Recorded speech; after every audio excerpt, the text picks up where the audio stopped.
Oi, oh, child. Ooh, child.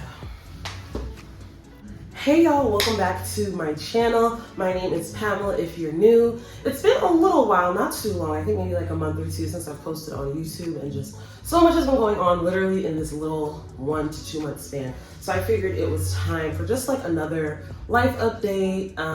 Yeah, to just let you know what's going on with me. And more than anything, my goal is to just make at least one person feel seen, because you're not the only one that is experiencing whatever it is, going through whatever it is, learning whatever it is. So yeah, there's that. So I don't really have an outline or anything, but I have kind of an idea of what I'm going to talk about in my head. Well, first, it is the end of August that I'm recording this, and you guys should see this in a couple weeks. It's just been a lot going on. I do suffer from seasonal depression, which is not a secret. If you've been watching me for really any length of time, especially during the winter, you'll probably figure that out. But I do suffer from seasonal depression. These last 2 years, I say the last 2 years specifically, I've been being very intentional about kind of like circumventing it, and like working with my doctors and my therapists to just like get all of that like mitigated and sorted. So yeah, there's that. Also, sidebar, unrelated, this is the first time I've put lashes on myself in probably years. So if one of them is leaning or a little lopsided, don't watch that. Give me some grace. So yeah, there's that. Anywho, so yeah, as the seasons change, I don't know what it is. Like, I love, part of the reason, fun fact, that I love Christmas, I'm like a Christmas fanatic. If you follow me on Instagram, you know that. Or if you just know me personally, or even if you watch any of my videos around Christmas time, you know I love me some Christmas, okay? Part of that is because Christmas is during a time that I'm typically dealing with seasonal depression, and having something else to focus on, something else that brings me joy, is honestly one of my coping mechanisms. I remember the first year I had Christmas here, I like went all out and like shopping for the house for Christmas decorations was like very therapeutic for me. So yeah, that's part of why I love Christmas. I had to be intentional about finding things to love about the colder months, when it typically just signals like sadness for me and like melancholy, which are not my favorite emotions by a long shot. So like having something to focus on outside of like the typical sadness and melancholy that I feel is one of the ways that I cope. And Christmas and loving all things Christmas and fall and all of that, being intentional about that, is definitely part of my healing journey. So yeah, there's that. Yeah, I don't know what it is. I'm feeling a little bit of sadness, a little bit of melancholy, but there have been some like life circumstances that might cause that, and we might get into a little bit of that too. But yeah, and I'm not gonna lie, I realize I've noticed I've been procrastinating on like getting a head start on like doing the things that I normally do to make sure that I'm hopefully better this year than the last in regards to seasonal depression. So I'm long overdue for a doctor's appointment to like just get myself together, for like a better term. Anywho, I don't know why I started with that, but hey, I guess someone needs to hear that. Anywho. Well, since we're on the subject, I have been in therapy by the grace of God. My job, did I tell y'all I got a new job? I'm pretty sure I did. I did, yes, I did when I did my first video of the year, I remember. Yeah, so I got a new job in January, and it's October, so it's been about 7, 8 months. And one of the great benefits that they have is they give you 10 free therapy sessions a year. Next week will actually be my 10th. So these therapy sessions have been super duper helpful. I think for me, I haven't really been dealing with as much depression, but it's just been more like anxiety. I tend to be like an overthinker, and trying to think of everything in advance. It has its pros and cons, and I've been experiencing like the con side of it, if I'm really being honest. The therapy sessions have been super helpful. I would like to continue them past the 10 sessions, so I'll see about that. But I do feel like I at least have a good foundation to like help me get through like the next few months, basically. So yeah, there's that.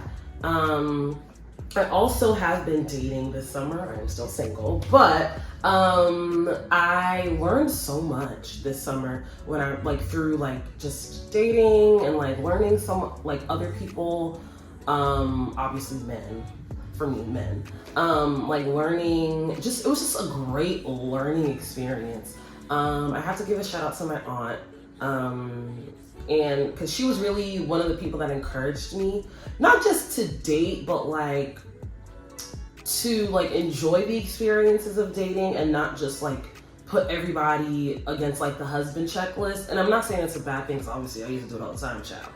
But not putting everybody up against the husband checklist, enjoying people for who they are, seeing if you vibe, and if you don't, that's fine. If they just end up being a friend, they could be a great friend, like there's nothing wrong with that. And honestly, I find that very helpful because again, because I'm typically an anxious person, I think ahead.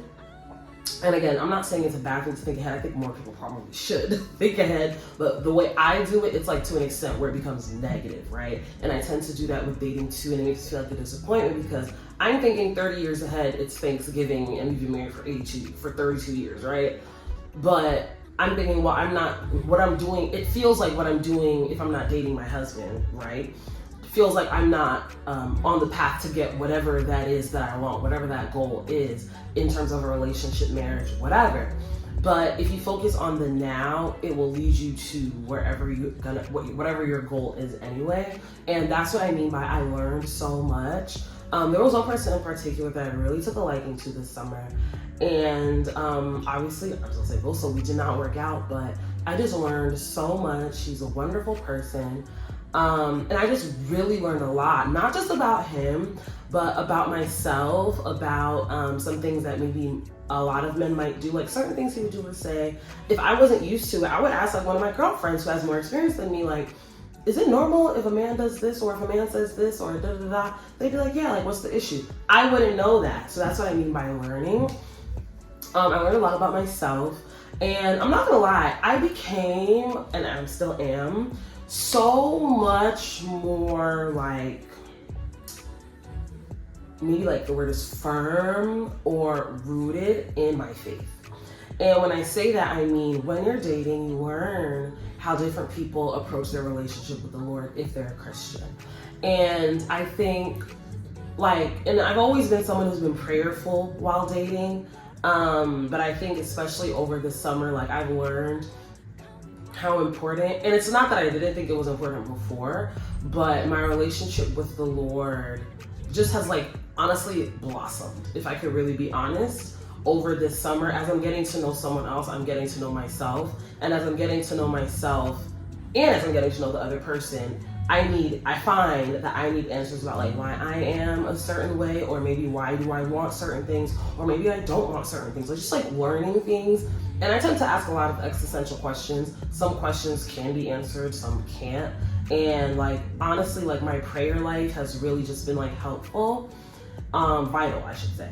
It's really been vital. And I don't know, like just like learning how different people live, and process and see their faith. For me, it made me so grateful that I see my faith and my relationship with Christ as like a day-to-day, everyday, all-day thing. And when I say that, I mean, I could be working and maybe hit a difficult task and I'll ask, the Lord, like, Holy Spirit, give me answers. Let me know what to do. Help me prioritize. Or even with dating, like God, show me in this person what you want me to see. And that's honestly really always been my prayer. Well, as I've grown as a woman, that became my prayer. Before it was like the typical, if this person is supposed to be in my life, remove them. And that still is. But for me, it's very important to me to flex my decision-making skills, because one day I'm gonna have to, like, as I grow older, and I'm an adult now, but like, as life goes on, you have to make bigger and bigger decisions. And for me, it's very important to flex those decision-making skills. So sometimes, and a lot of times in my past, answers have been like, yeah, blimp in the sky, this dude is a red flag, absolutely not at the first conversation. Sometimes that is the case, but other times it takes time, and that is another thing that I learned this summer. Like, it takes time to get to know someone. It takes time to get to know if your values align. It takes time to get to know if you're actually a good match for the long haul, and it's not time wasted. And it's better to use that time on the front end than to like rush into things and use it on the back end. Another thing that I learned, the person I was dating was not really the type to like rush into a relationship. They're the type to just wait a couple months and then see if they want to be in a relationship with the person, or then enter in a relationship with the person. When he told me that, I was just like, what are you talking about? And I'm not saying like every situation is different, because every man that I'm gonna date is different, right? But with him, that situation, it taught me patience, if I could really be honest. Like, it taught me patience because we ended up not being a match for each other anyway. So in that instance, his timeline honestly was the best thing for us individually and collectively when we were a couple. So definitely that, like, I've learned so much. Like, I learned so much. It was a great experience, great learning experience, and I was treated very well. And another thing that I realized is, like, and I knew this, but it's one thing to like know this, but another thing to like see it in practice. I realized that even those of us who are extra or like have self-worth, not that every other woman doesn't, but you know what I mean? Like, for those of us who have high standards, that's the word. I have high standards. It's not a secret. I'm not ashamed of it. It is what it is. And that's just the life I live. It is what it is. I have high standards. Even when you have high standards, if you haven't experienced something, I feel like sometimes as a woman who grew up a certain way or grew up around, just like the way, like that old school mentality, sometimes we'll think any little thing a man does for us is like the best thing since sliced bread and since amazing things. Should we always be grateful? Yes, because that's just like what a person who's not a jerk does. They say thank you. Someone does something for you, big or small, you say thank you, you appreciate it, you think of the thought behind it. Yes, duh. But that don't mean that they're the one for you. And that is something I always knew. Not always knew, but like knew going into the situation. But going through the situation, it taught me that. The reality is, every man, and for men, women, every man, woman, whoever you date, should treat you like royalty because you are royalty. First of all, you're God's child. So if you're a Christian, you should be treating people with the utmost respect and chivalry anyway, especially when you're dating them. Step 2 is, the reality is in the dating scene and how pissy the dating pool is what it is, we know this. It's like, we don't see that as often as we should. We don't experience that as often as we should. So when we finally get it, it feels like a needle in a haystack. And the needle in a haystack is typically what people would think is your spouse, is your forever person. And the reality is, it's not always the case. We're just not getting enough of what really should be the standard. And for me, I know, and I've always known it, but it's just reinforced that that is the standard. The chivalry, the kindness, the generosity, that was always the standard. But it is now cemented as the standard and there will be no shifting. And I love that for me. And if you're watching it, learn from my lesson, learn from me. So yeah, dating this summer was really, really fun.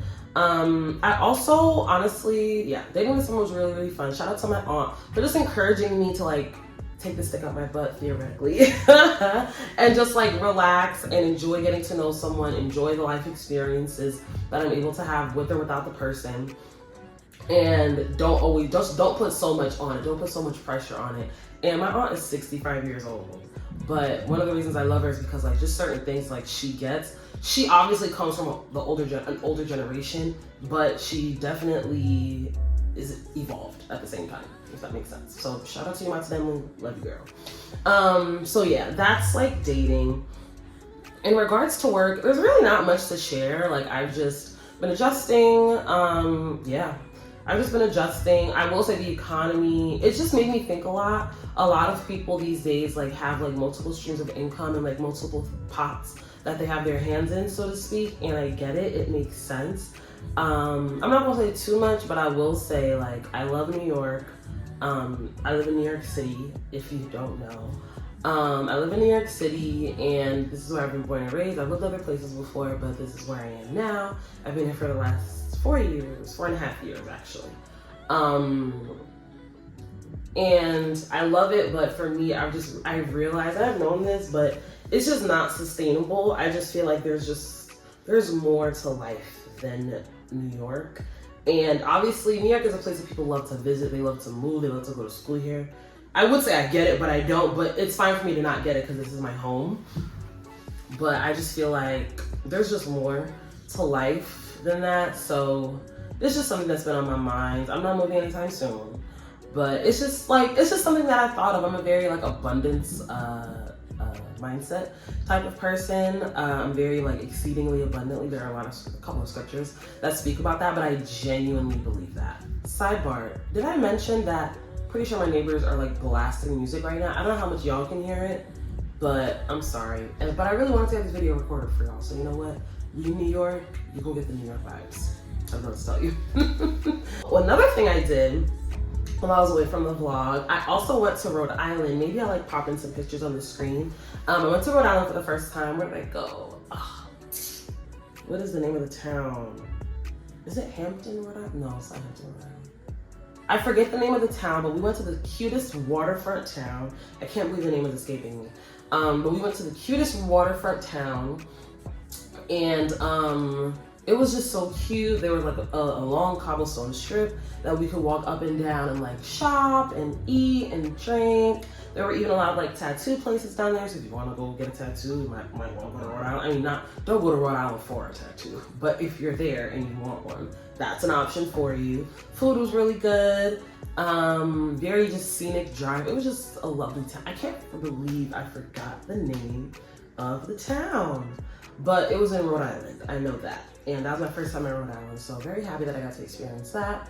The beginning of the summer, I went to Cancun, but y'all already seen that in the vlog, so if you haven't already, go check out my Cancun vlog, my solo trip vlog. So long story short, it's almost been 3 years. It has been more than 2.5 years. Actually, no, almost exactly 2.5 years since I have moved out. So I figured I'd give y'all a little bit of moved out of my parents' house, meaning. And I've lived without them before, but after I went away to school, I lived in Chicago for a year, just to give you all the context. Went away to school for 4 years, went to school in Albany, UA, period. So went to school there for 4 years. Graduated 2019. From 2019 to 2020, I was living in Chicago. I was working in finance at the time, fun fact. I'm now an executive assistant. But when I came back from Chicago, obviously COVID hit, because it was literally February, March 2020. COVID hit, a bunch of personal stuff hit, I lost both my grandmothers, so I started 2020 with 2 grandparents and I left with none. And those are the only grandparents I knew, so there's that. So yeah, very turbulent year for me. I gave myself a year to I left my job and I just gave myself a year to just get my life together and leave my parents' house and move out, but that didn't happen for 2 years. So I moved out in the beginning of 2022. So fast forward to now, we are in the later half of 2024. It's been 2.5 years, so I wanna let y'all know how it's going. So I still love living by myself.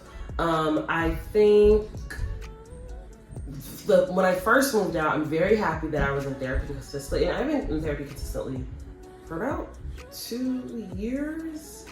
In the beginning of this year, my insurance changed because my job changed. That's the whole thing. But I was in therapy for 2 years consistently, and I'm very happy about that, because when you have more time to yourself, you have more time to think. And when you're not so much in trying to just get through the day mode, or survival mode rather, a lot more things are able to come to the surface, mentally, emotionally, even physically sometimes, spiritually too. So I'm very glad that I had a therapist that kind of helped me work through that. I went through a couple therapists over this 2 year span, but like having someone there tell me work through those things was like really, really vital. So very highly, honestly, I highly recommend it, especially if you have lived on your own. It might be a little overwhelming being able to hear your thoughts like clearly for once, simply because you have silence, you know? I definitely am to the point where I do miss my parents, but not on like I need to see them every day, but you know, we just don't see each other as much. Sometimes not even every month, which kind of sucks because they're not retired yet. So like they have busy schedules, they're very involved in like extracurriculars and all that. So that part definitely sucks. I miss my parents a lot. I miss them a lot. I wish I was able to see them more, but like I just have gotten so busy and they're busy too.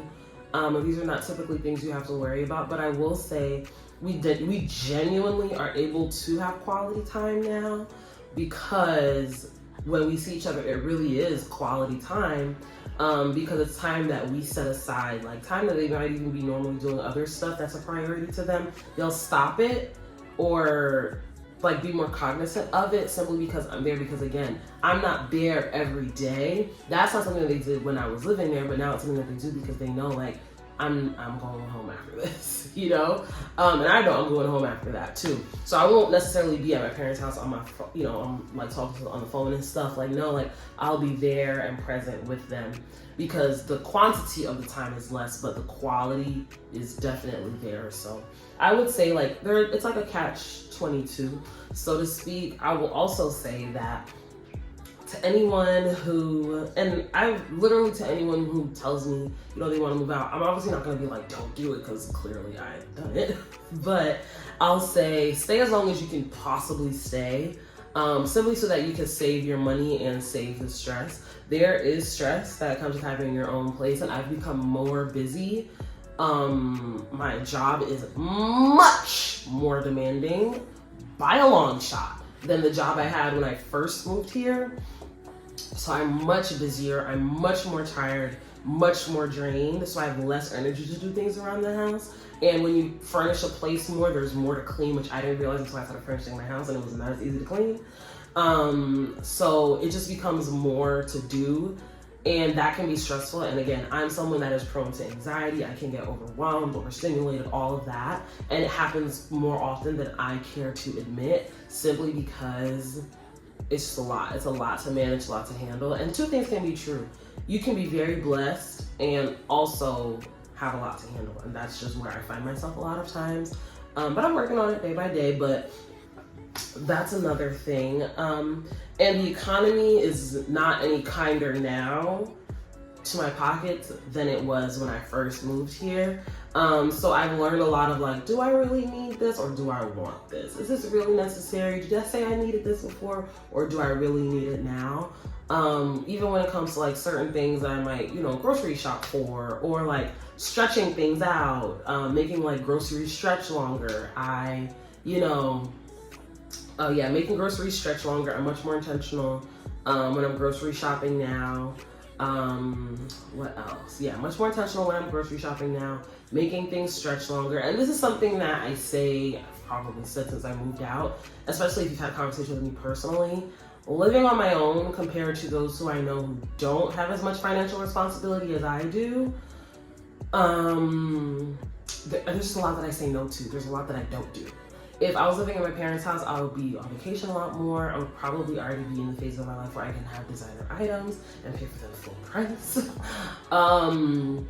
I'm just not there yet, and it's gonna take me longer. It's probably gonna take me longer to get there, or more effort, or more hustling and grinding to get there, than someone who does not have as much financial responsibility. So I'm not gonna lie, there are some times where I'm just like, man, if I just went back to my parents' house, I'll put some on groceries, like, you know, I would contribute to the household, but it just wouldn't be nearly as much as I am now. And I just think of all the things that I would be able to do. So also, I've spoken about this in previous videos too. I've continued to just like enforce my boundaries. It can be tough, but I'm much better at it now than I was when I first got into therapy more consistently when I moved here 2.5 years ago. And now something that I'm very firm on is I don't play about myself. It is my job to make sure I have a good quality of life. God gave this life to me, and he is walking alongside me every day. But I do feel like I also carry a level of responsibility to make sure that like I have a good quality of life. I've been at rock bottom before, and I do have my moments. Like, we're all human. But for someone else to put me at a rock bottom, I don't think I would. I'm not the type of person that would tolerate that. So it's caused, I guess you could say, it's probably caused my circle to shrink. And that's not even to say I have beef with people. I don't. It's just caused me, I don't know. It's just caused me to like reevaluate not just relationships in my life, but myself. You know, certain things, like I said, I'm an anxious person. I'm prone to anxiety. There are certain moments where I check myself, and it happens a lot, where it's like, girl, you don't need to worry about this. You don't need to waste your mental energy on this. Or something I always tell myself is like, one moment will not get my whole day. One moment thing, something that happened in a moment, for one moment, I'm not giving that charge of my whole day. So I'm not giving my whole day to one moment that happened. So just like it's my responsibility to make sure that I curate an environment that's conducive to my mental health and well-being, it's also important. It's also my responsibility to make sure that my mind is a good environment that fosters what's the word? It's also my responsibility to make sure that my mind is a good environment for me to be and rest. And again, some days are better than others, but I'm working on it. So yeah, I'm trying to think of anything else. We spoke about dating. I had a really nice, by the grace of God, I had a really nice dating experience this summer. I learned a lot. Oh, I don't know if I told y'all, I'm the person that decided to break it off. I have no regrets. It makes me feel a little sad for sure, because me and this person had a great rapport. We had a lot of fun together. We were polar opposites, but we also somehow managed to like have a lot in common too. So it was just like a lovely, wonderful experience. I have no regrets. Of course, no matter how pragmatically you look at it, it sucks when things don't work out, but I have no regrets. I made the choice that was right for me. Something that I've like, honestly, now that I think about it, it's kind of a pattern I've seen, but honestly, like I love older woman TikTok, like, or just not just older woman TikTok, but like, being poured into like by older women and even like older men, like just men and women who are like more mature. Cause I'm very much like, I don't necessarily need to bang my head on the wall to know that it's gonna hurt. Like I'll look at your cautionary tales and you tell me. And one of the things that I heard a lot is like, a lot of times women take too long to let things dissolve when it comes to relationships, whether it's friendships, whatever, friendships, romantic relationships, etc. And I always kind of have that in my mind. I'm like, if I know it's not right, and if I'm sure that it's not right. Now, if I'm unsure, I'm the type of person, again, I learned patience. So I'm learning to just give it time. Like, so maybe it's just like, you could just be hungry and looking at things in a weird way. Like, if I'm being honest, like things like that happen. It doesn't mean the person sucks. It means you're hungry and maybe you're hot and irritated. And then maybe they just piss you off. It doesn't mean that they need to dissolve the relationship, right? But for me, once I was sure that I knew, I'm like, you know, it's time, I let them know. Now, granted, yeah, once I knew it was time and the opportunity presented itself for me to let him know that it's time, then that's exactly what I did, and I have no regrets about it. And another thing I think about is, should I have children? When I look back and I tell these stories to them, or nieces, nephews, you know, mentees, whoever, when I look back and when I regurgitate these stories to them, would I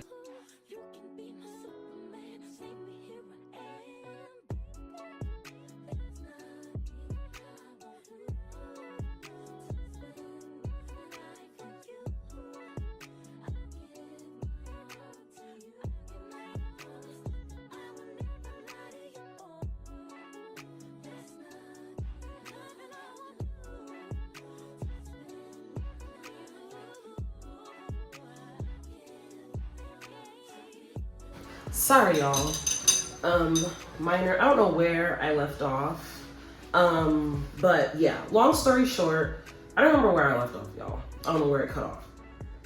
But that's basically been the life update that I have for you all. Another thing is I am turning, I'm not gonna say I hate to say it, but the age I'm turning in December in just a few short months is a little too grown for me. Like, I'm turning 27, and every year, every moment, every breath that we take is by the grace of God. And, you know, I always thank God for it. But also on another level, it's just like, I'm like shivering in my boots because I am closer to 30 than I am to like 21. And in my head, I've really been thinking about what my age was. Like, it took me so long to wrap my head around the fact that I'm even 25. So I'm like, how did this happen? When did it happen? Now I'm closer to 27 than I am to 25. Like, how did that happen? Like, I don't get it. But I feel very blessed. And I don't know, I just feel like I don't want to turn 30 and look, by the grace of God, I will turn 30. But I don't want to turn 30 and feel like, what did I do with my time in my 20s? I feel like the beginning of my 20s especially was like, girl, do all the things, try everything. You're young, da-da-da-da, just do it, try it, whatever. Which I actually think is great. But I think I have a different, my mindset of shifting. First of all, I'm past 25, so my frontal lobe is developed. So that's step one. Step two, it's, you know, I feel like the early 20s, like 20, 21, 22, 23, 24, it's like you see those years, but you don't really feel them. You don't, you know, like 21 you can drink, but besides that, like, you know, you're just like still in your 20s, just doing the things, just kind of floating around, figuring it out, whatever. And I hear the 30s are where it's at. I hope I have much less anxiety in my 30s. Goodness freaking gracious. This thing be kicking my butt, boy. But I just want, when I turn 30, to look back and be like, I set out what I wanted to, I did what I set out to do. So whether that's like meeting certain goals, you know, looking at my early 20s, and for me, the main marker is not like 20, it was 22, because that's how old I was when I lost my grandmother's, had to move back home, and was at rock bottom, essentially, 22, 23.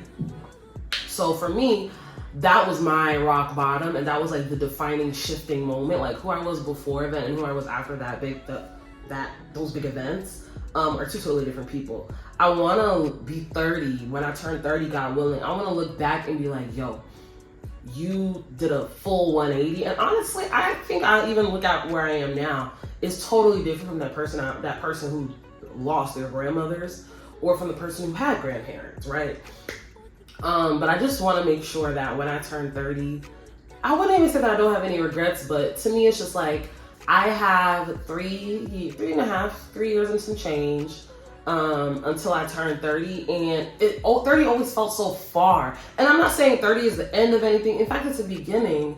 But I think when I turn 30, I don't know, like I just want to, I don't know how to explain it, but turning 30 is such a big milestone, and I would love to have like a big bash party, but more importantly, I want to look up and I want to be happy with my life. I want to be happy with the time that the Lord has given me up until that point. And I think I am happy with what I've done with the time that God has given me up until this point. Well, I look at where I am now and I'm just like, I don't want to be in the same position, you know, financially, spiritually, mentally, emotionally, when that number comes, you know?